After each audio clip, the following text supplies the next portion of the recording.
ನೋಡ್ರಿ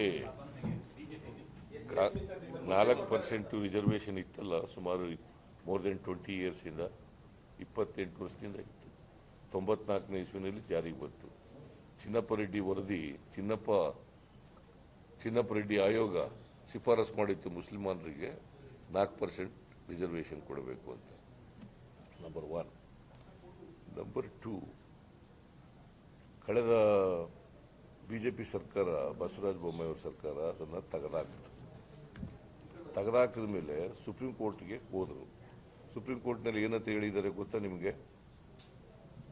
ಗೊತ್ತೇನ್ರಿ? ನಿಮ್ಗೆ ಏನು ಗೊತ್ತಿರೋದಿಲ್ಲ, ಸುಮ್ಮನೆ ಹಿನ್ನೆಲೆನೂ ಗೊತ್ತಿಲ್ಲ, ಹಿಂದೇನೂ ಗೊತ್ತಿಲ್ಲ, ಮುಂದೇನೂ ಗೊತ್ತಿಲ್ಲ, ಪ್ರಶ್ನೆ ಕೇಳ್ತೀರಿ. ಅವ್ರು ಆಯ್ತಪ್ಪ, ನಿಂಗೆ ಗೊತ್ತೇನ್ರಿ ಸುಪ್ರೀಂ ಕೋರ್ಟ್ನಲ್ಲಿ ಏನ್ ಹೇಳಿದ್ದಾರೆ ಅಂತ ಗೊತ್ತಾ? ನನ್ನ ಪ್ರಶ್ನೆಗೆ ಉತ್ತರ ಕೊಡ್ರಿ. ನೀವು ಗೊತ್ತಾ ನಿಮಗೆ? ನೇಹರ್ ಬಗ್ಗೆ ಕೇಳಿದಿರಿ, ಹಿಂದುಳಿದವ್ರ ಬಗ್ಗೆ ಅವ್ರ ಪ್ರಶ್ನೆ ಕೇಳಿದ್ದಾರೆ. ನೀವು ಹೇಳ್ರಪ್ಪ, ನೀವು ಗೊತ್ತಾ ನಿಮ್ಗೆ ಏನಂತ ಹೇಳಿದರು ಅಂತ? ಆರೋಪ ಮಾಡೋದು ಸುಳ್ಳು ಹೇಳ್ತಾರೆ. ನಾನೇನು ಹೇಳ್ತೀನಿ, ಇದೇ ಬಿಜೆಪಿ ಸರ್ಕಾರ ಸುಪ್ರೀಂ ಕೋರ್ಟ್ ಮುಂದೆ ಏನು ಹೇಳಿದೆ,